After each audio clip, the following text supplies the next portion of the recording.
va attaquer maintenant le thème des pratiques commerciales plus adaptées aux personnes vulnérables, avec deux axes cet après-midi. Le premier qui aura trait aux personnes âgées vulnérables.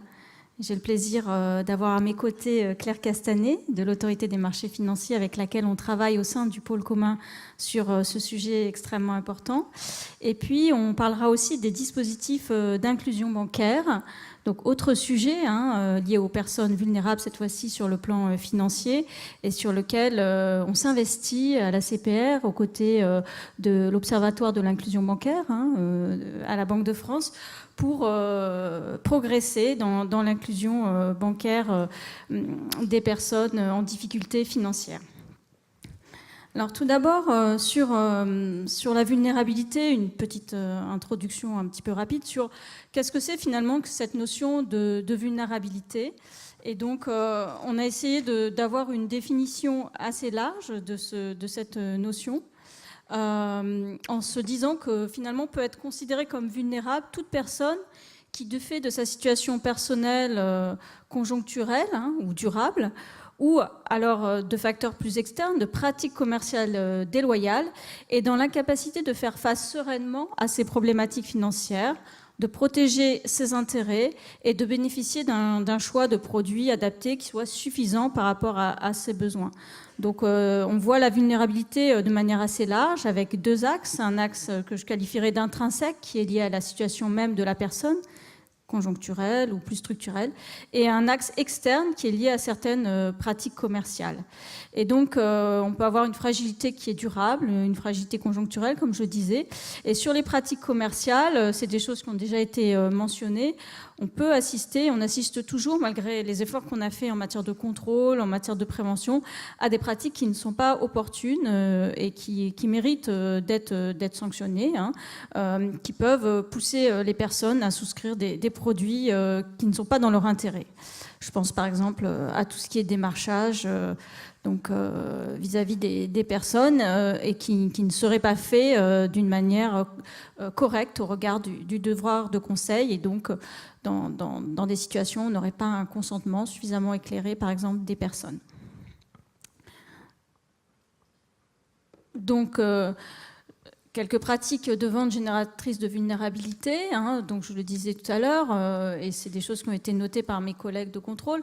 Le démarchage à domicile, le démarchage téléphonique sont des modes de démarche, des modes de commercialisation qui sont possibles, mais qui sont porteurs d'un certain nombre de risques, notamment par rapport aux populations ciblées, qui peuvent être, je pense au démarchage à domicile des personnes âgées, parfois vulnérables, et les situations de vente sans consentement réel. Alors, quelques exemples, je ne vais pas tous les détailler, mais on a pu voir souscription de produits d'assurance vie par une personne de 96 ans, des personnes vraiment âgées et dotées de 5 mutuelles de santé, ou des cas de démarchage à domicile pour une personne handicapée qui va souscrire une assurance vie pour elle-même et son conjoint salarié qui est déjà couvert.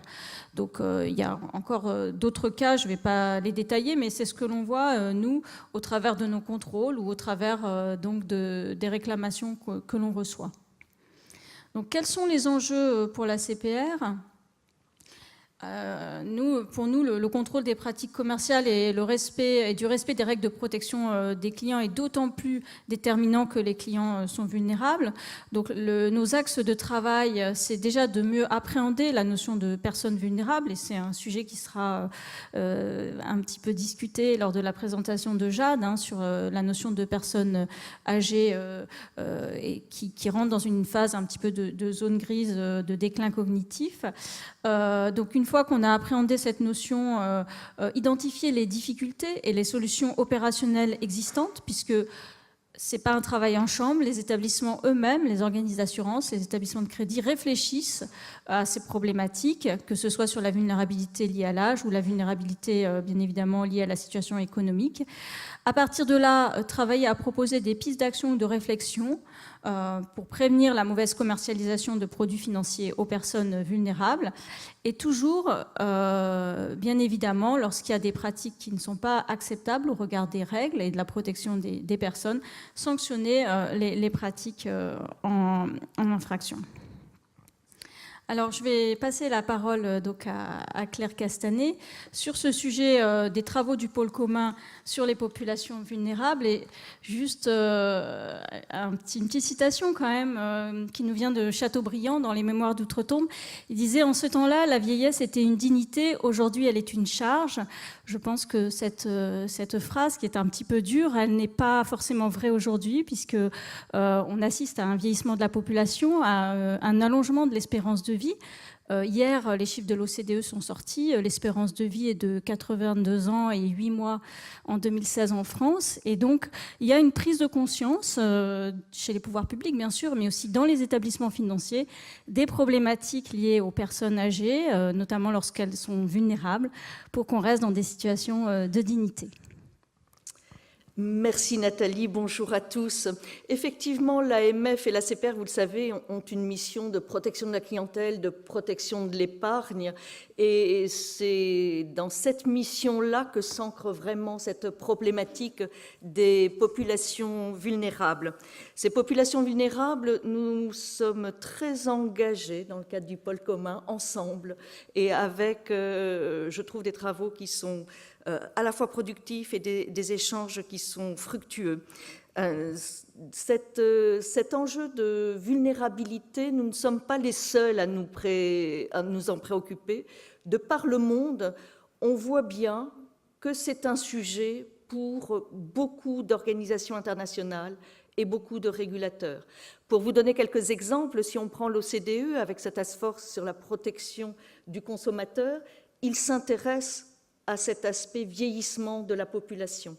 Si on prend l'OICV, qui est le régulateur international des valeurs mobilières, là aussi en mars 2018, un rapport est sorti sur la vulnérabilité qui nourrit aussi notre réflexion, qui nourrit nos travaux. On a la FCA qui a travaillé l'an dernier sur le sujet. On a les États-Unis, la FINRA, la SEC, qui se posent des questions en termes de marketing, en termes de formation des professionnels. Donc on voit bien que tout ça est nourri, et je ne vous cite pas le Japon, le Canada, Hong Kong, tout ça nourrit la réflexion des régulateurs, et il y a de véritables enjeux sur ces questions de vulnérabilité. Nous y travaillons de façon très concrète dans le cadre du pôle commun. Le pôle commun, vous savez, c'est le mécanisme de coordination. Nous avons des groupes de travail et nous avons un groupe de travail qui est spécialisé sur la vulnérabilité et qui a entamé en 2017 des travaux qui concernaient les populations protégées, les populations sous tutelle et curatelle. Et nous avons lancé une étude sur ce sujet-là en lien avec les 4 grandes associations tutélaires, c'est-à-dire des associations qui salarient des mandataires judiciaires, pour regarder ensemble quelles étaient les relations et la qualité des relations avec les établissements bancaires et financiers.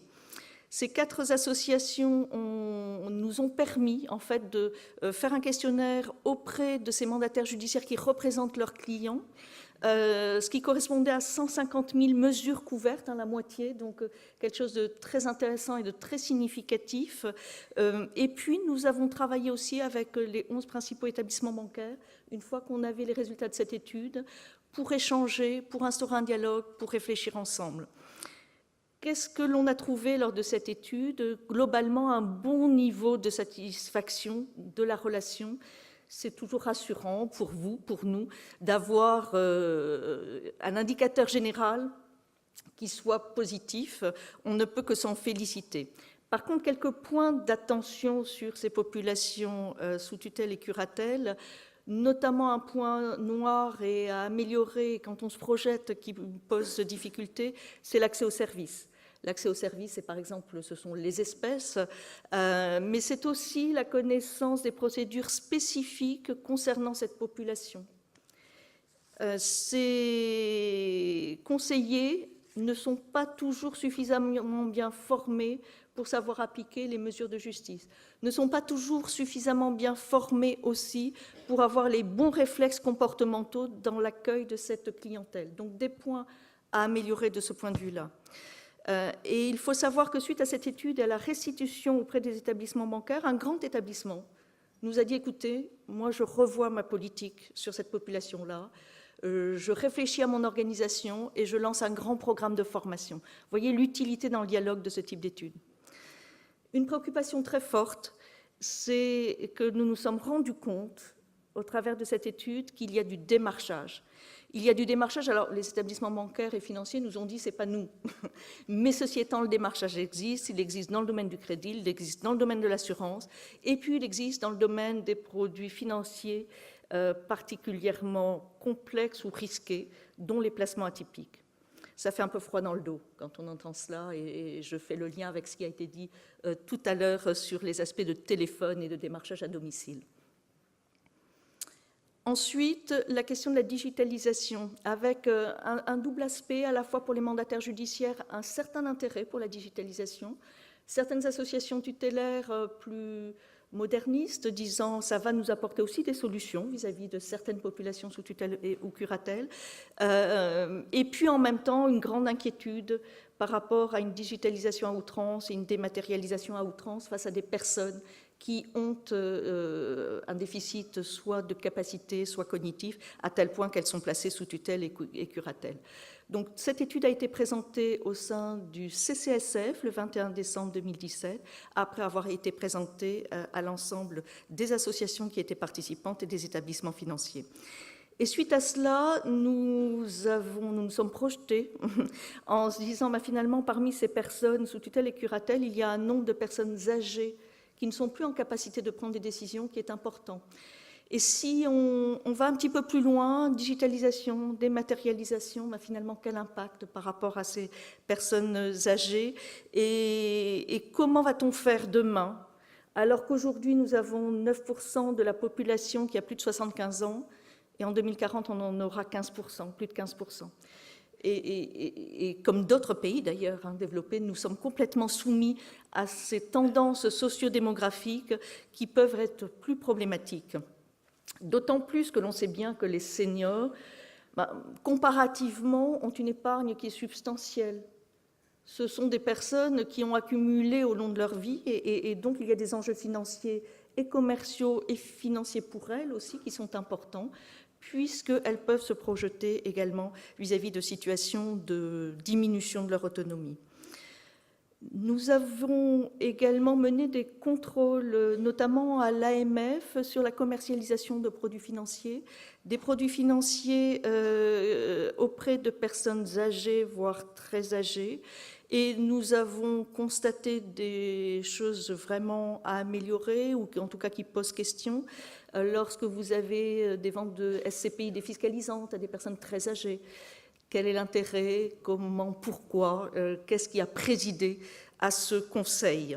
Lorsque vous avez des titres subordonnés qui sont vendus, des obligations structurées, pourquoi? Comment? Alors que ce sont des produits éventuellement de très long terme et que l'on est quand même dans des espérances de vie qui sont plus limitées.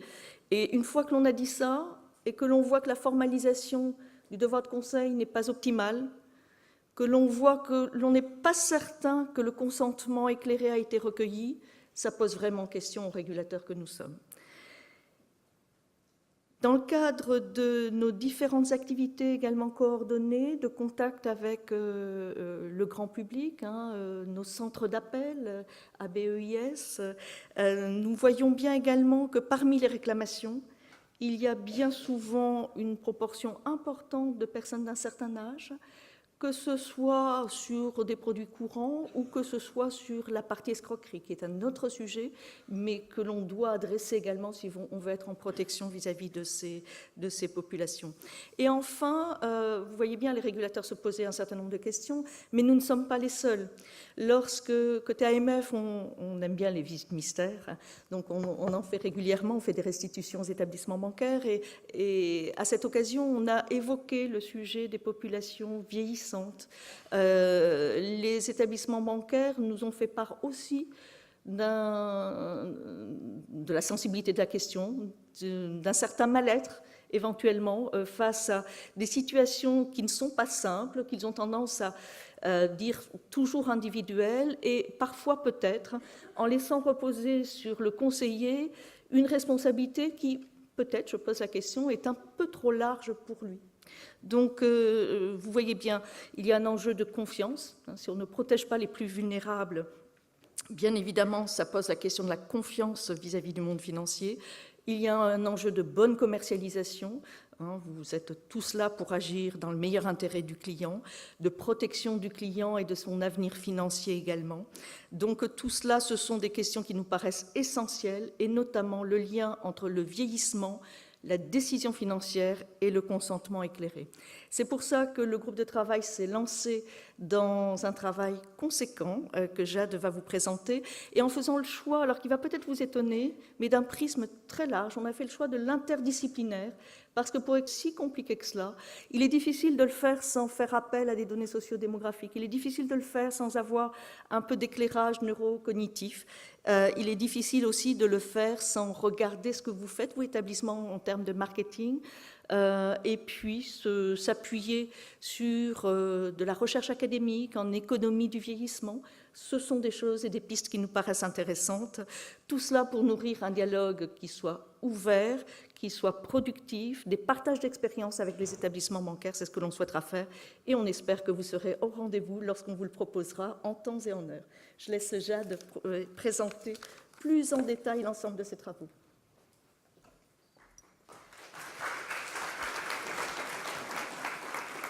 Merci beaucoup. Bonjour à tous. Je fais donc partie du groupe de travail conjoint à la CPR et à l'AMF qui a travaillé sur la protection des personnes vulnérables. Alors, si on passe... Voilà, donc je vais revenir un petit peu plus en détail sur l'étude de grande envergure qu'on a menée sur la commercialisation de produits financiers aux personnes âgées.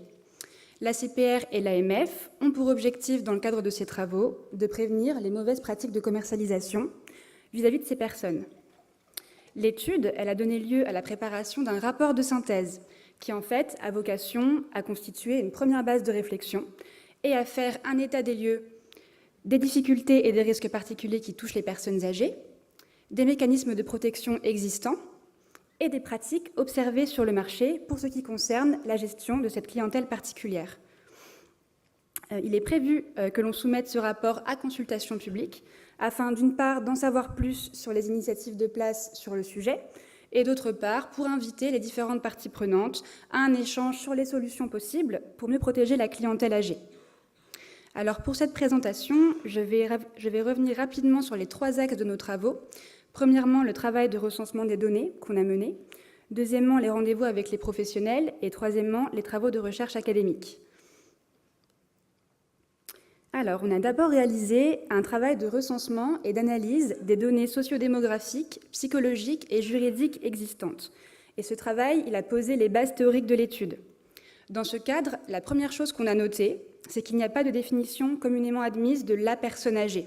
En fait, il n'y a pas de définition officielle ou universelle de cette notion. Et en plus, l'augmentation de l'espérance de vie, elle s'accompagne d'un déplacement de ce qu'on peut appeler la séniorité, c'est-à-dire que les personnes âgées se sentent plus en forme plus longtemps et sont en meilleure santé. Pour les besoins de l'étude, on a fait le choix de se concentrer sur le sous-segment des personnes âgées déjà à la retraite de plus de 70 ans. Un autre constat qu'on a fait, c'est que les seniors sont plus aisés financièrement que le reste de la population, comme l'a dit Claire, du fait notamment d'un patrimoine plus élevé. Et ensuite, dernier constat, mais pas des moindres, le vieillissement n'est pas nécessairement synonyme de fracture numérique. On a tous l'image en tête d'une personne âgée qui ne dispose pas d'un équipement informatique ou qui ne sait pas servir d'Internet. Mais en fait, il y a plus de 60% des 65-85 ans qui sont internautes. Et en plus, avec le processus de déplacement générationnel à l'œuvre, il va y avoir les futures générations de personnes de plus de 75 ans vont être plus à l'aise avec les outils numériques parce qu'elles auront vécu plus longtemps avec. Si on passe maintenant à l'approche psychologique, l'une de nos principales observations, c'est que la concomitance entre vieillesse et vulnérabilité, elle n'est pas automatique. Donc en fait, parmi les personnes de plus de 70 ans, il y a des personnes tout à fait autonomes et capables, et d'autres personnes plus fragiles, plus vulnérables. Donc l'âge en tant que tel, en tant que chiffre, ne constitue pas un indicateur fiable des capacités d'une personne. Mais force est de constater quand même que le vieillissement s'accompagne généralement d'un affaiblissement des capacités cognitives, comme la perception, l'attention, la mémoire, ce qui peut fragiliser ses clients et nourrir une certaine vulnérabilité. On est donc face à une situation particulièrement délicate. Pourquoi ? Parce que d'un côté, on a une baisse des fonctions cognitives des personnes âgées qui nourrit une certaine vulnérabilité et qui justifierait une vigilance accrue et une protection spécifique. Et de l'autre, on a l'impossibilité totale de définir un âge seuil à partir duquel une personne serait considérée comme complètement incapable de contractualiser. Sinon, on tomberait dans la discrimination. En fait, ce qu'il faut retenir, c'est que le vieillissement physiologique ou psychologique, il n'est pas strictement lié à l'âge biologique. C'est-à-dire qu'une personne peut vraiment être vieille à 70 ans, tandis qu'une autre peut être en pleine forme physique et cérébrale à 85 ans. C'est donc un sujet très sensible, parce que les critères de vulnérabilité qui vont requérir d'actionner une vigilance renforcée du côté des professionnels ne peuvent se limiter à l'âge. Au niveau juridique maintenant, on a revu les mécanismes en vigueur et on a bien vu que des protections existent à ce jour. Elles peuvent viser à sanctionner la maltraitance ou l'abus de la situation de vulnérabilité de la personne. C'est par exemple la condamnation de l'abus de faiblesse. Ils peuvent également viser à partager ou déléguer la gestion des affaires financières d'une personne âgée quand c'est nécessaire. C'est par exemple l'objet du système de la procuration ou plus récemment du mandat de protection future. Le secteur financier dispose également de ses propres règles, avec des obligations spécifiques d'honnêteté et de loyauté, et avec un cadre juridique européen qui s'est enrichi récemment, avec notamment les directives MIF II et DDA, qui d'une part encadrent davantage le service de conseil, et d'autre part consacrent un principe nouveau, celui de la gouvernance produit. Les intérêts des clients doivent désormais être placés au centre de l'acte commercial. On voit donc bien que les dispositifs sont nombreux, qu'ils soient directement reliés au secteur financier ou non. Mais on a tout de même constaté qu'ils concernaient essentiellement les personnes pour qui l'incapacité ou la vulnérabilité est déjà connue ou déclarée, ou les personnes qui sont à même de définir leurs propres besoins et de protéger leurs propres intérêts. Par contre, les personnes qui se situent dans la zone grise, c'est-à-dire qui n'ont pas leur pleine capacité, mais dont la fragilité n'est pas encore détectée, ne bénéficient d'aucune protection particulière.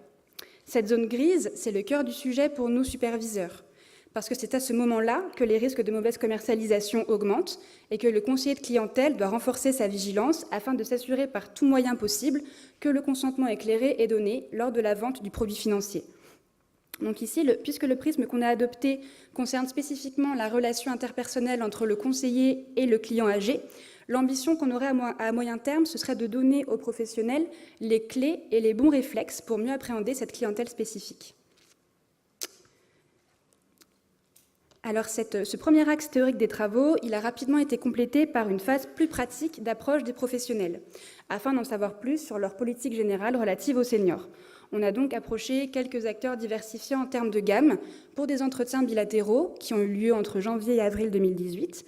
Ces entretiens ont tous été très instructifs. On a appris beaucoup de choses, comme le fait que chaque acteur a identifié une clientèle senior, que les sujets de l'abus de confiance et de faiblesse sont bien connus et font l'objet de procédures spécifiques en interne, mais de nombreuses questions restent en suspens pour ce qui concerne les personnes de la fameuse zone grise, que les professionnels ne savent pas forcément comment appréhender. Les acteurs qu'on a rencontrés, ils ont mis en place des mesures diverses pour restreindre les risques de mauvaise commercialisation. Ça peut passer par des limites de commercialisation de certains produits en fonction de l'âge.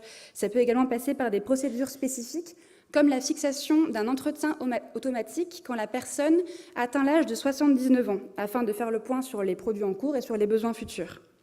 Ça passe aussi par la formation et l'accompagnement des conseillers, avec notamment la production de guides à destination des conseillers, contenant des conseils pratiques afin que le conseiller gère mieux sa relation avec le client âgé. On a vite observé qu'avancer sur ce sujet, ça allait requérir d'aller chercher des informations dans un domaine qui n'est pas strictement le nôtre, c'est le domaine de la psychologie. Donc en fait, on souhaitait mieux comprendre l'altération du processus décisionnel des personnes âgées et puis mettre ces informations relevant du domaine de la psychologie au service de l'étude. Pour ce troisième pan des travaux, donc, on a identifié la base SHARE. Cette base, elle regroupe des microdonnées anonymisées sur la santé, les capacités cognitives, l'emploi, la situation financière d'un échantillon de 80 000 Européens de plus de 50 ans. Et cette enquête, elle présente l'avantage d'être longitudinale, c'est-à-dire qu'il est possible de suivre le comportement des personnes dans le temps. On a donc pris contact avec l'Université Paris-Dauphine et plus exactement avec sa Fondation du risque, qui est spécialiste de cette base en France, et on a rencontré le professeur Éric Bonsang, qui est professeur des universités associées en économie, spécialiste du vieillissement.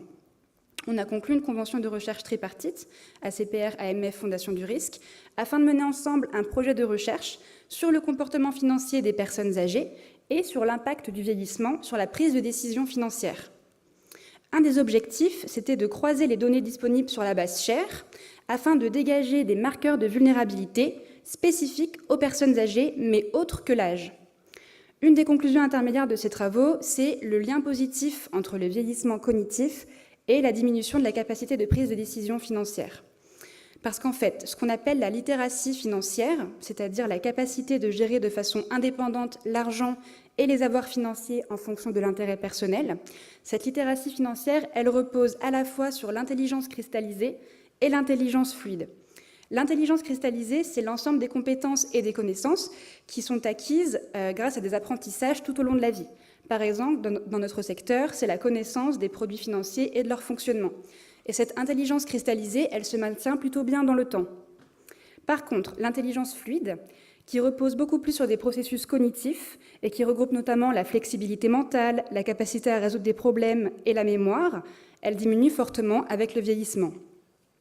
Donc, cette diminution de l'intelligence fluide, elle est susceptible d'affecter la capacité à gérer ses affaires financières, malgré le maintien de l'intelligence cristallisée. Par ailleurs, la Fondation du risque, elle travaille actuellement sur une proposition de modèle prédictif qui permettrait d'évaluer la vulnérabilité d'une personne grâce à l'application d'un faisceau d'indices. Donc, qu'est-ce que ça veut dire ?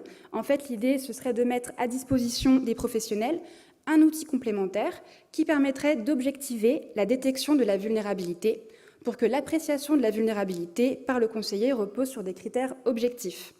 On en saura plus dans les mois qui viennent, quand le modèle sera proposé. Alors, sur les prochaines étapes pour le groupe de travail du pôle commun, le rapport sera publié à la mi-décembre sur les sites de l'AMF et de la CPR, et la consultation publique sera ouverte pour une période de 2 mois. Concomitamment, la deuxième phase des travaux de recherche sera enclenchée, parce qu'il y a une deuxième phase, et elle consistera à tester le modèle prédictif dont je viens de parler avec les données réelles d'établissements volontaires, afin de valider ou d'infirmer les conclusions qu'on a tirées de la base SHARE. On a déjà plusieurs établissements financiers qui souhaitent travailler avec nous sur ce projet. Enfin, à plus long terme, on envisage de proposer des pistes d'action afin de sensibiliser les différentes parties prenantes à ces enjeux. Ça pourra se faire par divers canaux, comme de la doctrine, de la communication ciblée ou des outils pédagogiques à destination des personnes âgées, de leurs proches ou des professionnels. En tout cas, on espère pouvoir trouver des solutions ensemble, en coordination avec toutes les parties prenantes, pour limiter les risques de mauvaise commercialisation aux personnes âgées. Et si ce sujet vous intéresse à votre niveau, on vous invite donc à participer à la consultation publique. Et de même, si vous êtes un établissement financier et que vous souhaitez participer à la deuxième phase du projet de recherche, on vous invite à vous rapprocher de l'AMF ou de la CPR. Je vous remercie.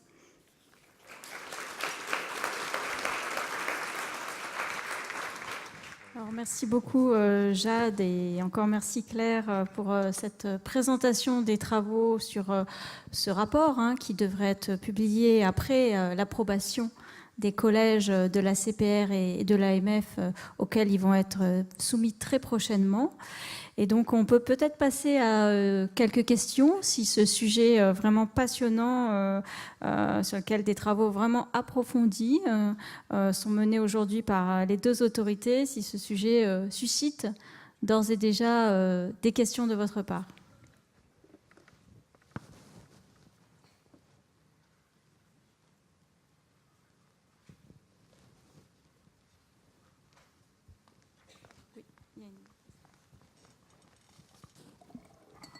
Bonjour, Isabelle Maury, je suis une société de conseil, mais j'ai une réaction à chaud. Cette base SHARE avec 80 000 données, d'où viennent ces données? Il y a un consentement des personnes qui... Ou est GDPR là-dedans, pardon, pour la déformation professionnelle. Et puis ensuite, créer un modèle sur les vulnérabilités de l'humain pose quand même un sujet un peu éthique. Est-ce que vous pouvez nous dire comment ça va être encadré? Parce que la façon dont vous l'avez présenté est assez, je ne vais pas dire mathématique, mais froide. c'est quand même un sujet très sensible. C'est pas juste un rapport qui va être publié. Enfin, il y a quelque chose derrière. Donc, comment vous envisagez la suite? Merci. Alors, la base de données Cher, c'est une base réservée aux chercheurs de toute l'Union européenne qui a été conçue en lien avec la Commission européenne et qui porte sur des sujets effectivement de santé et de comportement à la fois personnel et financier. Donc je vous rassure, c'est RGPD compatible, il n'y a aucun sujet là-dessus, c'est anonymisé et c'est vraiment pour des chercheurs académiques et nous n'y avons pas accès en tant que tels. Bon, ça, c'est la première chose.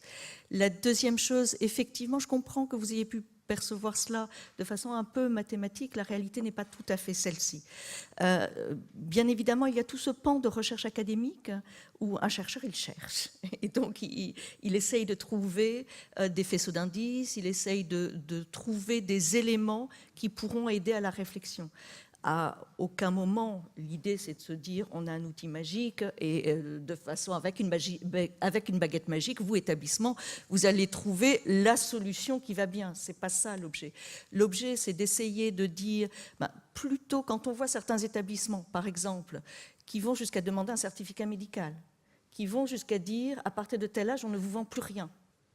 C'est pas satisfaisant non plus. Donc, est-ce qu'il peut y avoir d'autres critères utiles et que l'on démontre par la recherche académique qu'ils sont valables, sur lesquels on pourrait partager ensemble, sur lesquels on pourrait effectivement se dire ce sont des faisceaux d'indices intéressants, et après, réfléchir ensemble, peut-être pour comment on peut être plus vigilant, comment vous, établissement, vous pouvez avoir des politiques respectueuses des personnes, et en même temps avec une vigilance renforcée.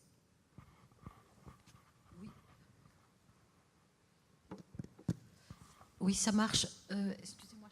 Je voulais poser une question. Marie-Christine Caffé, médiatrice auprès de la Fédération bancaire française. Il y a un point que vous avez peu abordé concernant les personnes vulnérables et notamment les personnes âgées. C'est la gestion des comptes courants. Ça ne fait que 2 mois que je suis en poste effectif auprès de la Fédération des banques. Et ce que je constate dans un certain nombre significatif de dossiers, ce ne sont pas essentiellement des problèmes de mis-selling et de problèmes de vente à des personnes qui ne le comprendraient pas. Par contre, je constate qu'il y a des problèmes très importants dans les conditions dans lesquelles sont faites la gestion des comptes courants des personnes vulnérables. Et ces personnes âgées ne sont pas sous tutelle ni sous curatelle très souvent. Et donc là, il y a un chantier très important à regarder du point de vue des établissements bancaires et notamment des grandes banques de dépôt. Alors je suis désolée, je ne vois pas où vous êtes. Ah, merci, c'est plus facile de vous regarder. Oui, alors nous, très honnêtement, le périmètre de l'étude, on a regardé des choses qui pouvaient être communes dans le cadre du pôle commun.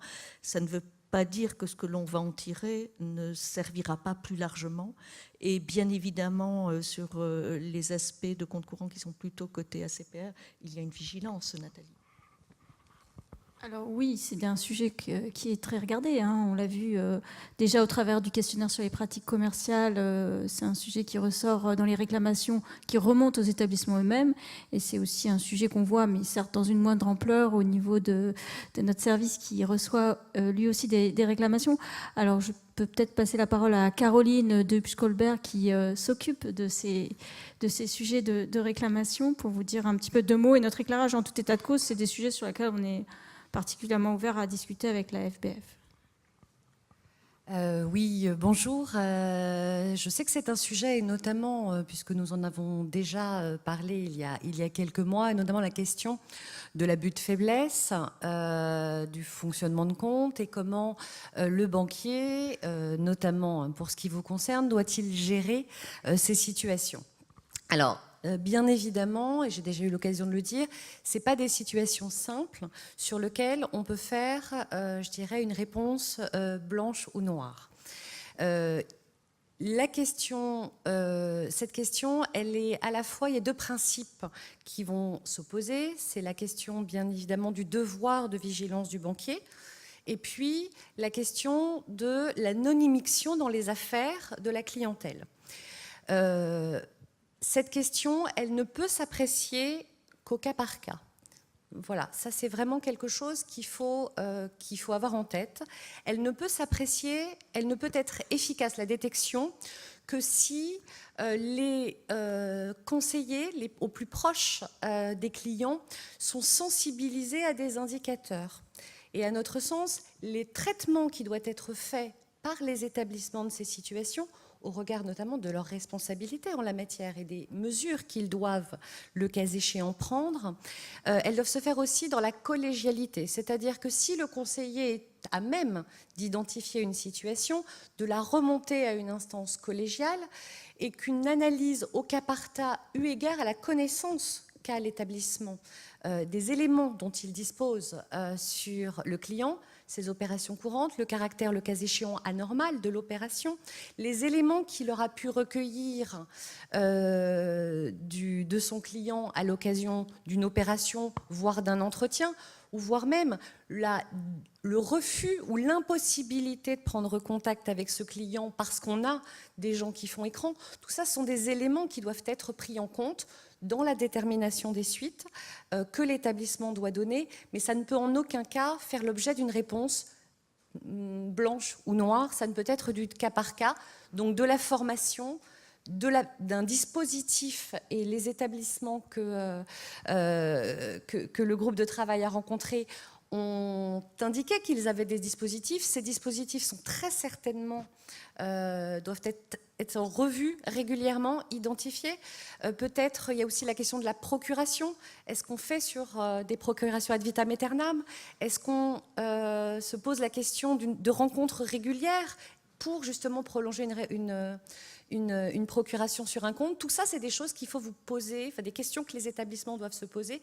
Et nous, en tant qu'autorité, on a des pistes, voilà, mais on n'a pas de réponse très claire. Mais c'est des sujets qui nous préoccupent.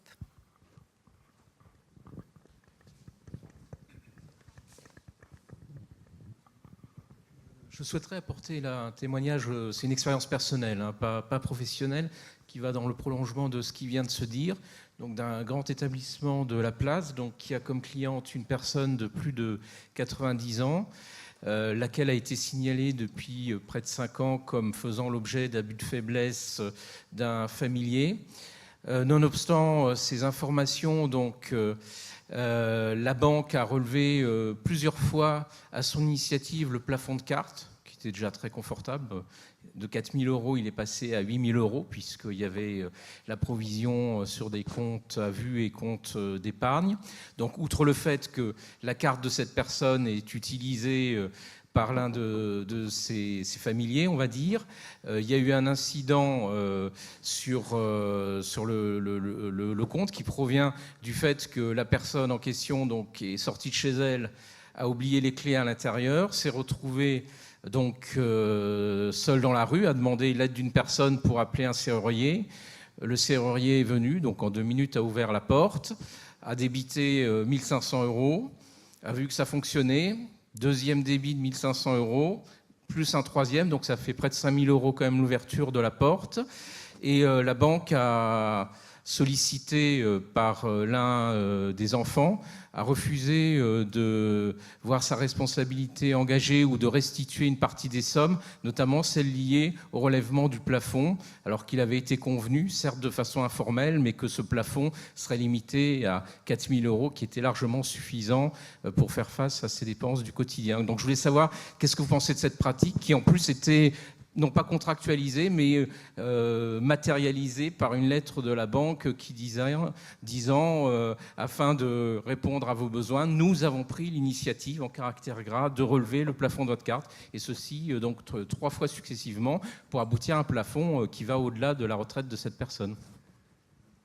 Bon, je vais peut-être rebondir là-dessus, sans rentrer peut-être dans le cas particulier. Parce que c'est pas l'objet. La question qui se pose, c'est est-ce que le rehaussement du plafond peut être fait à l'initiative de l'émetteur du moyen de paiement? Ça doit être une demande bien évidemment expresse du porteur, donc du client, et a priori, voilà, ce n'est pas à l'établissement de rehausser le plafond de carte.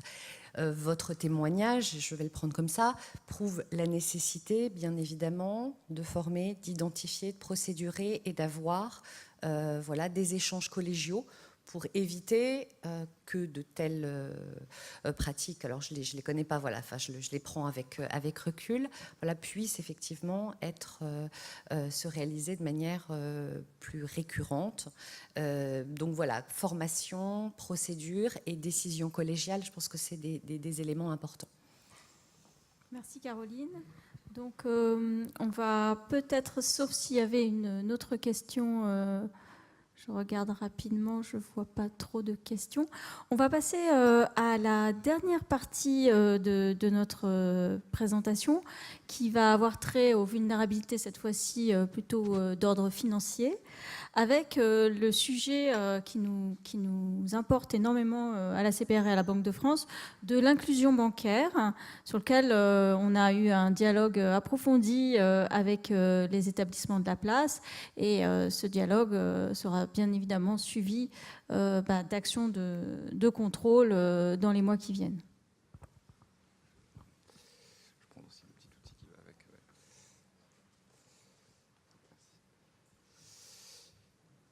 Ouais. Merci, effectivement. Alors, si je rebondis sur le titre de cette troisième partie de l'après-midi, vers des pratiques commerciales plus adaptées aux personnes vulnérables. Et si effectivement, comme l'a dit Bernard Delas tout à l'heure en introduction, il y a un domaine dans lequel un chemin a été entrepris pour adapter les pratiques et les améliorer à l'égard d'une catégorie de personnes vulnérables, c'est bien effectivement le sujet de l'inclusion bancaire. Et il faut avoir l'humilité de reconnaître que c'est un sujet extrêmement complexe par la multitude de situations de vulnérabilité, par la subjectivité des situations de vulnérabilité. Elles sont difficiles à identifier, elles sont difficiles à évoquer avec le client. Il est difficile pour un client d'en prendre conscience et il est difficile d'y trouver les bonnes réponses et le bon moment pour y répondre. Je crois que c'est tous ces enjeux-là qu'il faut appréhender quand on parle d'inclusion bancaire. Et pour toutes ces raisons-là, le cadre réglementaire qui a été construit petit à petit depuis 5 ans, il est relativement limité à des principes et à des objectifs. Et c'est avant tout effectivement le volontarisme des acteurs sociaux et des professionnels qui a permis progressivement de compléter ce cadre réglementaire par une charte d'inclusion bancaire et par des préconisations de l'Observatoire de l'inclusion bancaire à la fin de l'année dernière, qui étaient le résultat de travaux menés avec les professionnels. Ces travaux-là, ils sont soutenus évidemment par l'action de la Banque de France et de la CPR avec notre démarche de contrôle, mais cette année, dans la continuité de ces préconisations, nous avons effectivement mené une enquête approfondie, assez longue, avec une dizaine d'établissements de crédit très représentatifs, afin d'apprécier justement l'impact de ces travaux sur la construction des dispositifs d'inclusion bancaire. Et on a une réelle confirmation que sur ces objectifs de détection et de mise en place de l'offre spécifique comme une réponse, on a des vraies choses qui se sont passées depuis ces échanges. Et le premier domaine sur lequel il s'est réellement passé des choses, c'est la gouvernance des mécanismes d'inclusion bancaire. Oui, nous voulions souligner l'importance de la gouvernance de l'inclusion bancaire, dans la mesure où si la loi est prescriptive sur un certain nombre de sujets, on peut parler du plafonnement des commissions d'intervention, sur les critères d'identification de la clientèle fragile, et on le verra sur ce sujet, la loi ne va pas plus loin que donner des lignes directrices, des indications, et il revient aux professionnels de s'organiser en interne pour pouvoir respecter les objectifs de la loi, et puis les objectifs qui sont affichés dans la charte de l'inclusion bancaire, et puis qui ont été matérialisés également par les préconisations de l'OIB.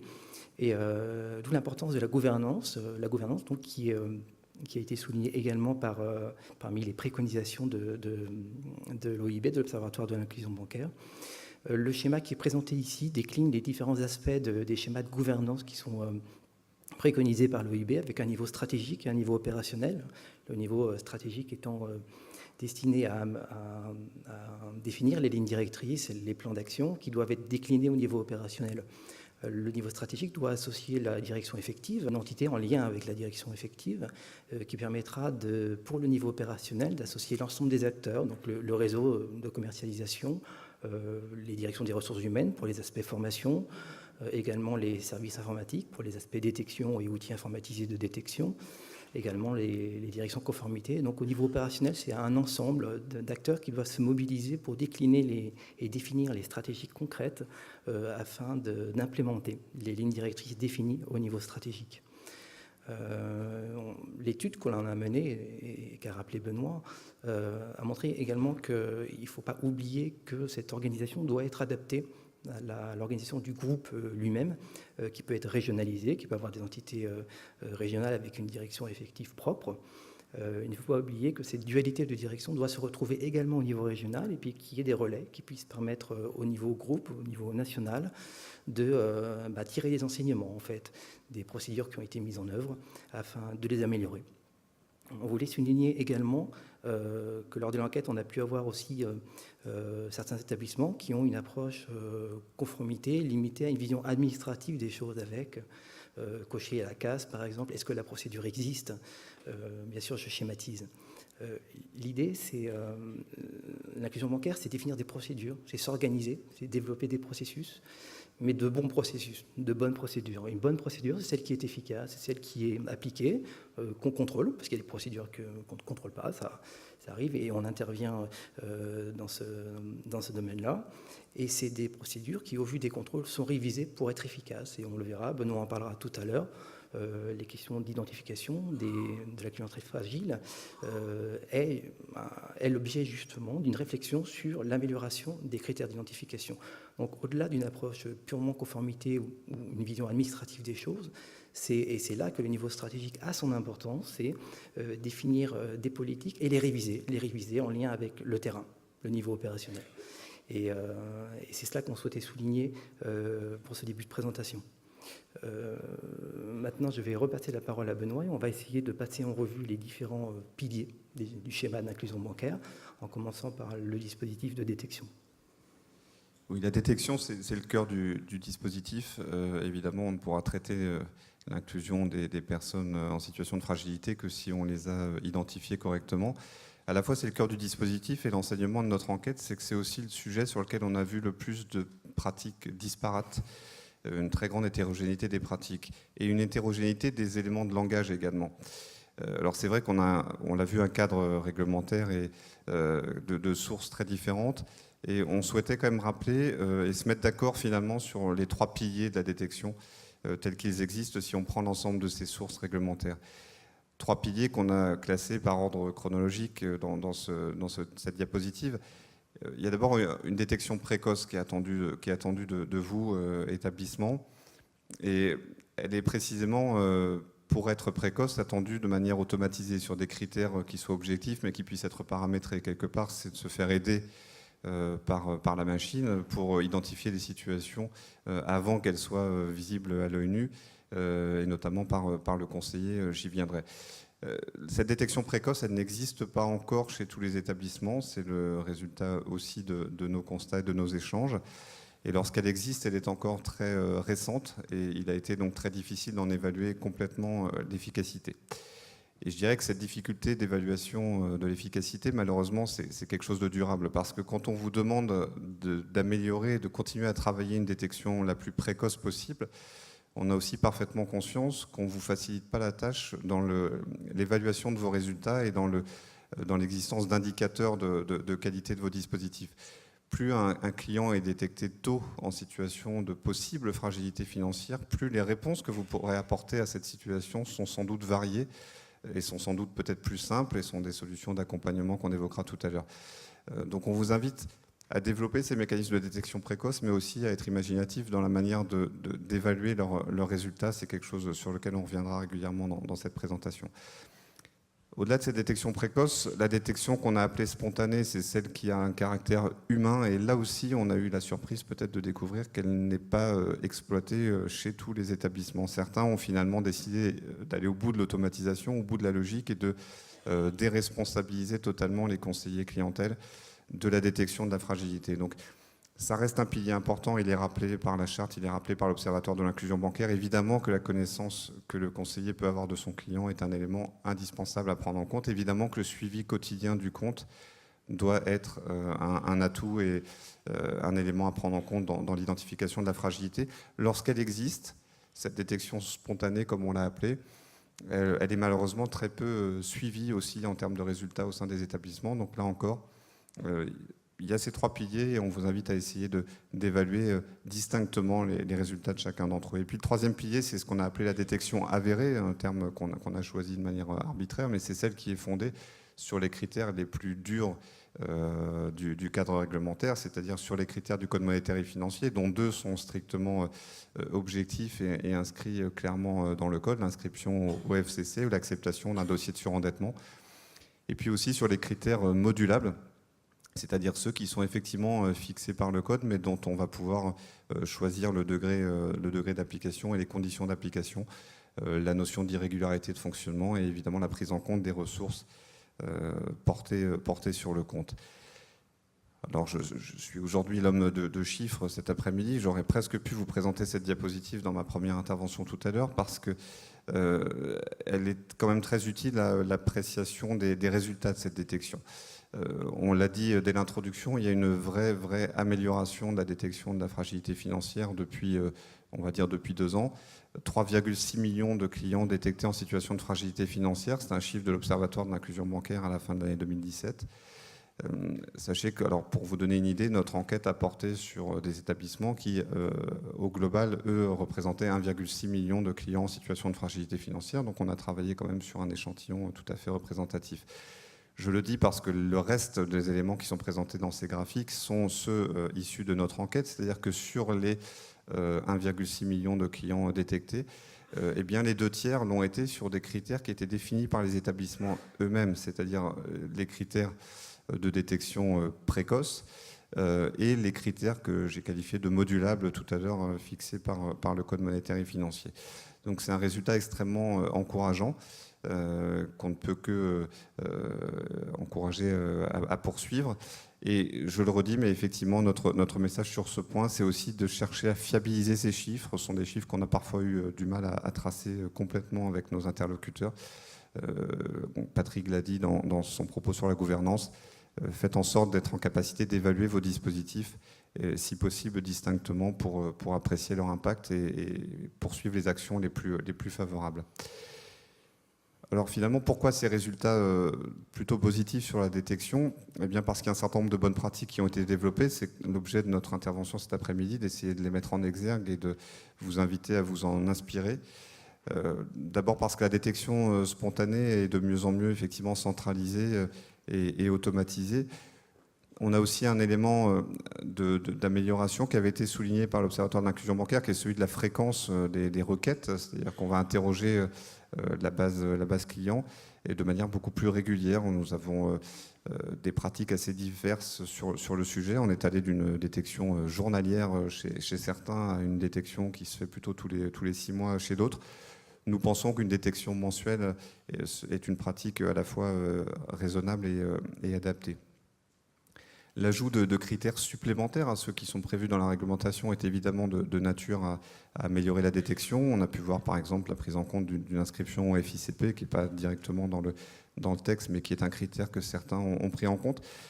Avec un bémol, c'est d'être vigilant à ce que tous les critères que vous allez ajouter dans vos mécanismes de détection soient bien des critères alternatifs. Parce qu'à l'inverse, on a pu voir du coup des établissements qui peut-être cherchant à bien faire ont accumulé certains critères, mais les ont pris en compte de manière cumulative. Et évidemment, dans ce cas-là, ils ont le travers de réduire le périmètre de détection. Donc une vigilance sur ce point-là. Et s'agissant particulièrement des critères du Code monétaire et financier, des critères modulables, une bonne pratique nous a été présentée de prendre en compte les incidents facturés sur le compte sur une période qui va au-delà des 3 mois cités par le texte. C'est-à-dire qu'on va notamment prendre en compte une période de 6 mois courants, et à l'intérieur duquel on va apprécier si, au cours de 3 de ces 6 mois, effectivement, on a des frais d'incident facturés. Ça permet d'identifier des situations de fragilité qui ne sont peut-être pas encore permanentes, mais qui montrent une instabilité de la situation du client. Et sans doute que c'est une pratique qui permet de détecter la situation de fragilité plus tôt que si on se contentait d'une application stricte du texte. Et puis les critères de flux créditeurs portés au compte, avec l'idée d'éviter des montants planchers qu'on a pu trouver chez certains établissements. Et puis notre message qui est de privilégier des plafonds. Alors certes, les plafonds peuvent exister, mais qui ne soient pas trop restrictifs, pas strictement limités au seuil de pauvreté notamment. Un autre message sur la détection, c'est avant tout de l'organiser à l'égard de l'ensemble de votre clientèle, de ne pas procéder à d'exclusion du périmètre de la détection, même involontaire, mais effectivement, il a pu arriver chez certains qu'on identifie des catégories de clientèle qui, pour une raison ou une autre, échappaient en fait au dispositif de détection et à la requête que j'évoquais à l'instant. Alors, la détection, effectivement, s'améliore. La loi prévoit une première réponse à la situation de fragilité financière, c'est la proposition d'une offre spécifique dont le contenu est encadré. Et autant, effectivement, la détection a considérablement progressé, autant le nombre de souscriptions à cette offre spécifique a malheureusement encore peu évolué. Si j'avais publier, diffuser des chiffres issus du questionnaire des pratiques commerciales que j'évoquais tout à l'heure, je vous aurais même dit qu'entre 2015 et 2017, en prenant un double exercice, le nombre des nouvelles souscriptions à l'offre spécifique a en réalité baissé. Il avait fortement baissé même en 2016, il a réaugmenté en 2017. Mais on voit bien que ce n'est pas du tout proportionné à l'ampleur de l'identification des situations. On a multiplié par 2 le volume de clients identifiés comme fragiles. Et on est encore aujourd'hui qu'à 350 000 environ souscripteurs de l'offre spécifique, en tout cas à fin 2017. C'est clairement le défi de demain. C'est aussi pour ça qu'on souhaitait mettre en avant des pratiques qui nous semblent de nature à favoriser une plus grande souscription de cette offre. Et ça repose pour nous sur 3 axes. Le premier, il est relativement marketing, j'allais dire, mais c'est qu'effectivement, je disais tout à l'heure, c'est difficile de parler de fragilité financière à un client. C'est difficile de lui parler d'une offre clientèle fragile, puisque c'est son nom. Ce qu'on vous invite à faire, c'est essayer de développer un argumentaire qui ne soit pas stigmatisant, qui soit davantage incitatif. Alors je vais mettre de côté ma casquette de tout à l'heure sur la publicité et sur le message équilibré, etc. Mais évidemment que le message doit rester équilibré. Mais sans doute qu'on peut d'abord parler des avantages de cette offre spécifique plutôt que de ses inconvénients, et notamment de la disparition du chéquier, par exemple, ou de la carte à autorisation systématique, qui semble être 2 leviers, 2 freins clairement à la souscription. Donc mettre en avant les avantages, peut-être lui donner un nom commercial qui soit un petit peu plus vendeur que offre clientèle fragile, et puis essayer de faciliter son accès, peut-être avec une page dédiée sur le site internet notamment. Il y a un deuxième axe de travail, c'est celui du contenu de l'offre, c'est-à-dire qu'effectivement, il y a un cahier des charges minimum qui est fixé par les textes, mais il ne vous bloque pas, il ne vous interdit pas de faire un petit peu plus, un petit peu mieux, un petit peu moins cher. Donc, pardon.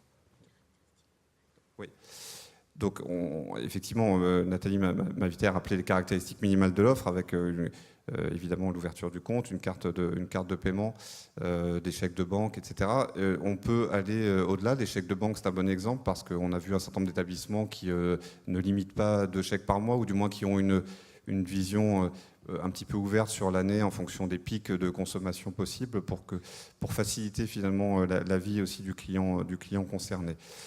Sur la tarification de cette offre, plafonnée à 3 € par les textes, mais on a des établissements qui la proposent gratuitement, ou bien en tout cas à des montants inférieurs à cela. Et puis le dernier point sur le contenu de l'offre, et peut-être vous surprendra peut-être davantage, mais on s'est posé une question sur le positionnement de cette offre dans la gamme des offres et services proposés par l'établissement. Je m'explique concrètement, on a une offre donc clientèle fragile qui va coûter 3 € avec qui sont compris dedans. Et il peut arriver chez un certain nombre d'établissements qu'on ait d'autres gammes à bas coût qui soient plutôt destinées à une clientèle d'étudiants, ou, enfin, peu importe, à la limite, sa clientèle de départ, mais qui finalement viennent cannibaliser une partie de cette clientèle parce qu'elle va trouver là une réduction de ses frais de tenue de compte sur le papier. Ça va en même temps lui sembler plus favorable parce qu'elle aura une carte d'une gamme supérieure, parce qu'elle aura peut-être un chéquier. Et on attire votre attention là-dessus parce que ça voudra aussi dire qu'elle n'aura pas le plafonnement des frais qu'on évoquera tout à l'heure, ou qu'elle n'aura pas l'ensemble des mesures de protection qui vont avec cette offre spécifique dédiée aux clientèles fragiles. Et puis, le dernier axe de travail pour favoriser la souscription, c'est de communiquer sur cette offre. Et donc, il y a une exigence dans le texte, c'est qu'elle soit proposée par écrit. Nous, on va un tout petit peu plus loin, c'est qu'on attend de vous une formalisation sur un courrier qui soit dédié à ce message-là. On a vu des pratiques d'information en bas du relevé de compte, en même temps que d'autres offres sur d'autres services. Donc, soyez précis, prenez le temps de se poser sur ce sujet de l'offre spécifique. Et puis, ça suffit sans doute pas parce qu'on ne va pas se mentir. Moi-même, je ne lis pas tous les courriers que mon banquier m'envoie, mais a fortiori, si je devais y voir quasiment chaque mois une mauvaise nouvelle, j'aurais sans doute tendance à ne pas l'ouvrir, ou du moins à le lire très rapidement, à simplement constater qu'il n'apporte pas de mauvaises nouvelles, mais je ne prendrais peut-être pas le temps de m'apesantir sur son contenu et d'essayer d'y voir une réelle proposition, presque une main tendue. Donc l'écrit ne suffit peut-être pas et un dispositif de relance est nécessaire. Relance écrite, pourquoi pas, relance téléphonique dans l'idéal, parce qu'à un moment donné, effectivement, se parler est sans doute le meilleur moyen de se comprendre et de trouver des solutions d'accompagnement. Et pour ces relances téléphoniques, pour ces échanges téléphoniques, on a vu deux pratiques très différentes. Certains privilégient le maintien de la relation entre le conseiller habituel et son client parce qu'il a une meilleure connaissance et parce qu'il saura peut-être trouver les éléments pour en parler. D'autres, au contraire, ont créé des cellules dédiées avec des personnels formés pour ça. Mais ça rentre dans la dimension d'accompagnement sur laquelle je laisse Patrick poursuivre. Oui, merci. Donc l'accompagnement après la détection, évidemment, avec cet objectif qui est de limiter les situations de surendettement, de prévenir ces situations, de faire en sorte de suivre les besoins du client et en fait, les revenir à une situation normale. La palette des possibilités et des outils en termes d'accompagnement est large. Là encore, notre étude a montré que, bien sûr, il y a des établissements qui sont encore en retrait, mais il y en a d'autres qui ont des pratiques innovantes et même qui vont dans le bon sens. Donc une palette large et qui va être d'autant plus large que la détection est précoce, puisqu'on va pouvoir élargir les instruments qui sont à la disposition des banquiers pour résoudre ces situations difficiles avec, vous voyez au centre du schéma, l'intérêt réciproque, donc le rétablissement de la situation du client, un intérêt réciproque bien sûr du client et des banquiers qui sont investis dans ce domaine. Il n'y a pas opposition d'intérêt, mais évidemment communauté d'intérêt. Comment ça se manifeste avec plusieurs actions qu'on a essayé de matérialiser ici. La première, qui est en haut, proposer un contact annuel aux bénéficiaires de l'offre spécifique afin de suivre ses besoins, l'évolution de ses besoins, l'évolution de l'utilisation d'un découvert éventuellement. Ce n'est pas une obligation légale, encore une fois, mais la majorité des banques le font, en tout cas celles que nous avons interrogées. Mettre en place également une organisation interne, alors une organisation dédiée à la gestion de cette clientèle ou la conclusion de partenariats avec des structures externes comme des structures issues du tissu associatif. Alors beaucoup des banques se sont organisées pour faire les deux. On a des banques qui ont des agences dédiées à la gestion des clients qui sont titulaires du droit au compte, des agences dédiées à l'offre spécifique, des agences également dédiées aux populations surendettées ou également même des points d'information ou d'aide sur des clients qui ont connu des accidents de la vie. Tout ça participe de la bonne compréhension des mécanismes d'inclusion bancaire et de gestion de ces difficultés avec des personnels qui sont mieux formés, qui font que ça, qui sont spécifiquement formés sur ces problématiques et qui peuvent aider les clients de manière circonstanciée et de manière temporaire à gérer ces situations-là avec les outils qui sont à la mesure de la banque. Cette gestion également repose sur des partenariats avec des associations, soit la création de plateformes d'accompagnement budgétaire, soit des partenariats pour la formation dans les pratiques budgétaires et la saine gestion des finances. C'est ce que l'on observe. Également, une banque qui a pu mettre en place une structure d'accueil téléphonique pour justement former les clients à la gestion budgétaire. Également des outils qui sont liés à la gestion du compte avec des alertes sur les soldes, des alertes qui sont paramétrables afin pour les clients d'avoir un accès à distance sur le niveau de ces comptes et paramétrer et avoir des alertes d'information en cas de difficulté. En ce qui concerne l'octroi du crédit et bien découvert, nous sommes assez ouverts de ce point de vue. C'est plutôt une approche au cas par cas. La charte de l'inclusion bancaire n'interdit pas l'octroi d'un découvert, mais à partir du moment où ce découvert est à un niveau approprié. Donc, plusieurs pratiques sur le marché. Il y a des banques qui ne permettent pas la conclusion d'un crédit ou d'un découvert, d'autres qui le font au cas par cas en fonction de leurs propres règles de contrôle de la solvabilité du client. Je pense que c'est plutôt cette approche qu'il faut avoir. C'est une question de règles internes à la banque et puis une approche au cas par cas de comment résoudre une situation ponctuelle qui peut passer par un octroi de trésorerie temporaire, évidemment. Il faut aussi noter que l'absence des découverts systématiques sur une offre spécifique peut aussi représenter un frein à la conclusion, ou du moins pour le client à franchir le pas de conclure ce type d'offre. Donc une approche au cas par cas que les banques gèrent au mieux dans l'intérêt du client et puis de leurs règles en termes d'analyse de solvabilité. En termes de tarification, alors la question des frais est une question qui nous a occupés et qui occupe les professionnels, ainsi que le gouverneur de la Banque de France et puis le ministre de l'économie. Les clients identifiés fragiles financièrement paient, on l'a remarqué, sensiblement plus de frais que les moyennes des autres clients. L'OIB l'a remarqué également et a cité des chiffres de l'ordre de 320 € annuels. On a fait également une enquête sur la population que nous avons contrôlée. Et alors, on n'arrive pas sur des chiffres identiques parce que le périmètre n'est pas le même, la méthodologie n'est pas la même, mais le tableau est assez éloquent sur ces différences de traitement, avec sur l'ensemble de la clientèle de détail, si l'on considère uniquement les frais d'incident, qui sont limitativement énumérés et définis par les textes, des moyennes de un petit peu plus de 156 € pour l'ensemble de la clientèle de détail. Lorsqu'on considère la population détectée fragile financièrement, celle qui n'a pas encore souscrit l'offre spécifique ou qui n'est pas titulaire du droit au compte, on est sur des chiffres qui sont très importants, plus de 443 €, presque 444.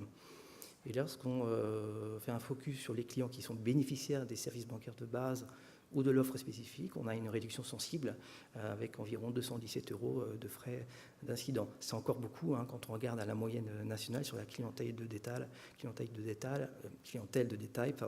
en général. Donc, dans la slide d'après, on va regarder quels sont les instruments qui sont à la disposition des banques pour limiter justement cette tarification. Alors on a des plafonds on en a parlé tout à l'heure, qui sont réglementaires, avec un plafonnement des commissions d'intervention en termes à chaque opération, à chaque commission, et puis avec un plafond mensuel. On a également des plafonds généraux de frais de rejet, de chèques et autres opérations de prélèvement, par exemple. Alors là, pour le coup, il n'y a pas de limitation en ce qui concerne cette clientèle fragile, et on a les règles générales qui sont de 20 € et 30 ou 50 € pour les rejets de chèques. On a également des plafonds sur les frais prélevés, sur les saisies administratives et à tiers détenteurs. Ce que disait Benoît est effectivement très vrai, c'est-à-dire qu'on a des plafonds, mais les banques n'ont pas été empêchées par ces plafonds de réduire ces frais. Ce n'est pas parce que les frais de rejet de prélèvement sont de 20 € que toutes les banques facturent nécessairement 20 €. Il y en a qui, de manière unilatérale, prélèvent moins. Il y en a qui, alors qu'il n'y a pas de plafond sur les frais de rejet de prélèvement en termes mensuels, il y en a qui ont créé des plafonds en interne. Et là, on cite quelques pratiques avec une réduction de 50% du tarif standard de l'ensemble des frais d'incident pour les clients bénéficiaires de l'offre clientèle fragile. Donc effectivement, une banque fait cette réduction. Et il y a même des banques qui exonèrent de frais d'incident pour les bénéficiaires du droit au compte. Ça va effectivement dans le bon sens d'un rétablissement de la situation du client. Et à tel point que, vous avez vu les chiffres qu'on a cités, le ministre a effectivement incité et les banquiers se sont engagés à plafonner sur l'année et puis au mois la tarification prélevée sur cette clientèle offre client fragile, et ça fait l'objet d'un engagement de la profession bancaire de ce point de vue. On va terminer par une slide sur le contrôle qui est au cœur du sujet, hein, qui est lié à la gouvernance évidemment, sur les deux aspects, le contrôle conformité et le contrôle permanent et périodique. Avec le contrôle de conformité, si on parlait des procédures tout à l'heure, des bonnes procédures et de l'organisation interne, le rôle de la conformité, ça va être de créer, de vérifier la conformité de ces procédures et de les décliner pour qu'opérationnellement, elles soient comprises, elles soient utilisées, et bien qu'elles soient évaluées, et faire des reportings réguliers à la direction effective. Sur le volet formation, ça va être également un sujet important du contrôle interne, c'est de contrôler que les formations sont adaptées, formations qui ne sont pas seulement à l'entrée en poste du chargé de clientèle ou de l'agent, mais également des formations continues, des actualisations, et puis une notation pour vérifier que les formations sont bien comprises et que les procédures sont bien comprises par les chargés de clientèle. La conformité de ces dispositifs relève du contrôle interne. Le contrôle périodique, le contrôle permanent a pour objet effectivement de vérifier que ces procédures sont bien appliquées et que ceux qui sont chargés de les appliquer les ont bien comprises. Tout cela nécessite une traçabilité de l'ensemble des diligences qui sont faites, qui sont effectuées par les établissements, afin de pouvoir justifier, respecter la réglementation et puis respecter leurs procédures internes, parce que on a parlé tout à l'heure du rôle des dirigeants effectifs, c'est aussi donner des lignes directrices, et ça fait partie du corpus de règles que nous contrôlons. Les lignes directrices des dirigeants effectifs doivent être respectées, et nous avons cette autorité pour contrôler son application. Voilà, pour terminer sur cette présentation, avec l'idée d'avoir exprimé cet intérêt commun du client et de la banque, pas seulement un intérêt ponctuel ou un intérêt en fonction du risque que représente une situation pour la banque, mais un intérêt au bon rétablissement de la clientèle. Et l'on note que de réelles avancées en lien avec les travaux qui ont été menés à l'OIB, et puis en lien avec les engagements qui ont été pris dans le cadre de la charte de l'inclusion bancaire et de prévention du surendettement. Très bien, écoutez, merci. Merci à Benoît et à Patrick pour cette présentation qui démontre qu'en effet, ça va dans le bon sens. À partir d'un socle réglementaire, les établissements ont mis en place des dispositifs qui ont accru les personnes détectées, et il y a des progrès dans la souscription de cette offre spécifique, mais ça reste quand même assez insuffisant. Donc c'est un point d'attention que la place doit avoir. Et on peut peut-être passer à quelques questions pour terminer sur cette partie-là, donc inclusion bancaire, si vous en avez. Je vois une main qui se lève.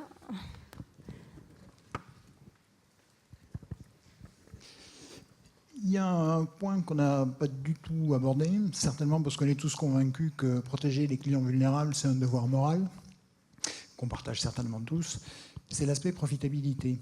Est-ce qu'on est vraiment sûr qu'en protégeant ses clients, le banquier y perd, comme le suggère le tableau que vous nous avez montré avec les différentes catégories et donc les montants moyens de frais? Est-ce que derrière ça, il n'y a pas, malgré tout, dans l'accompagnement, un renforcement de la relation, une meilleure connaissance des produits par le client et donc, in fine, un gain? Donc ça, c'est mon premier point. J'en ai un deuxième qui a un peu rien à voir. Si je comprends ce qui se passe, on a une clientèle, on les qualifie, vulnérables ou pas, et s'ils ne le sont pas, on ne fait rien. Je caricature sans doute, mais s'ils ne le sont pas, on ne fait rien. Ça ne me paraît pas correspondre à la réalité. On a certainement un continuum de vulnérabilité. Et la poche de ceux qui ne sont pas vulnérables parce qu'ils sont juste en dessous du seuil, il y a justement le risque, et là encore, c'est suggéré par le tableau des frais que vous nous avez montré, que ça devienne une poche de profitabilité. Ce qui, donc, sur le plan éthique, me paraît très douteux. Pourquoi, à ce moment-là, ne pas remplacer cette vision un peu binaire de clients vulnérables ou pas par un continuum, justement, c'est-à-dire un score de vulnérabilité, même si je reconnais qu'en face du score, c'est très difficile de graduer les réponses que l'établissement doit apporter, et qui me paraîtrait coller davantage à la réalité et donc mieux protéger les clients. Alors, merci pour votre question, parce qu'elle va à plusieurs égards, je pense, dans le sens du message qu'on a essayé de faire passer cet après-midi. Alors, mesurer la profitabilité sur ces populations-là, c'est extrêmement compliqué. On ne s'est pas prêté à l'exercice directement, et je ne crois pas que le tableau qu'on a présenté suffise, enfin, ait cette dimension profitabilité. Il avait plutôt vraiment une lecture client. Maintenant, je crois que c'est le message de conclusion qu'on a essayé de passer, de dire qu'il y a sans doute un intérêt commun à la banque et aux clients que de rétablir la situation du client et quelque part de créer une confiance qui permettra de durer dans la relation. Et puis sur les problématiques d'effet de seuil, oui, ça par contre c'était un des enseignements de ce tableau, clairement, c'est que, on l'a dit aussi en insistant sur le fait que si on en reste là avec la réponse de l'offre spécifique et des plafonnements qui vont avec, il faut effectivement qu'il y ait davantage de souscription de l'offre spécifique parce que sinon mon plafonnement il a très peu d'effet et la réalité c'est que j'ai une population identifié fragile, qui n'a peut-être pas compris l'offre qui lui a été faite et qui va subir de plein fouet les frais. Ça, c'est l'enseignement du tableau. Plus de 400 € de frais d'incident pour des gens dont on sait qu'ils sont fragiles, on les a identifiés, mais ils n'ont pas souscrit l'offre. Donc finalement, j'ai pas de politique de prévention, de protection pour ces gens-là. C'est ce que je disais tout à l'heure, que c'est la difficulté. Plus vous allez détecter de manière précoce les situations, plus la gamme des réponses possibles sera importante. Et les réponses ne sera pas forcément l'offre spécifique, mais ça peut être des actions le plafonnement des frais, il n'est pas limité aux engagements qui ont été pris. On peut envisager des mesures ponctuelles aussi d'accompagnement d'un client dès lors qu'il est détecté de manière très précoce, pour finalement éviter d'en arriver à la situation la plus défavorable qui soit. Donc c'est en ça que je trouve que votre question nous conforte dans ces deux messages-là, et vous avez commencé à faire preuve de l'imagination que j'ai appelée de mes voeux tout à l'heure. Imagination pour le suivi de l'efficacité des dispositifs. Imaginons des manières de scorer, oui, l'efficacité des dispositifs d'inclusion bancaire au-delà de la seule souscription de l'offre spécifique. Pourquoi aujourd'hui on est attaché à cette souscription? C'est parce qu'aujourd'hui, les mesures de protection, elles sont réservées à la population qui a souscrit. Mais il faut sans doute, oui, aller plus loin et éviter les effets de seuil. Très bien, je vois qu'il y a une autre question. Ce sera peut-être, vu l'heure, on va prendre cette dernière question et après on va vous libérer dans les temps. C'est juste, excusez-moi, c'est Marie-Christine Caffé de nouveau. J'aurais voulu avoir une précision sur le tableau chiffré que vous avez présenté. Les 157 €, c'est bien le montant moyen des frais d'incident acquittés par les clients qui enregistrent des incidents. Oui. Puisque moi j'ai en tête, il n'y a pas si longtemps encore, j'étais en activité, j'étais dans une très grande banque et j'avais en tête que plus de l'écrasante majorité des clients n'ont pas d'incidents et ne sont pas tarifés. Donc c'est bien la moyenne, le montant moyen de ceux qui ont déjà des incidents. Oui, voilà. La réponse est oui, on va aller très vite. C'est très important de le savoir. Fort heureusement, voilà. Oui, tout à fait. Merci. Très bien, écoutez, merci beaucoup à tous d'être venus pour cette présentation sur les pratiques commerciales. J'espère que vous avez passé une bonne conférence et puis je vous souhaite un bon week-end, tout simplement. Au revoir.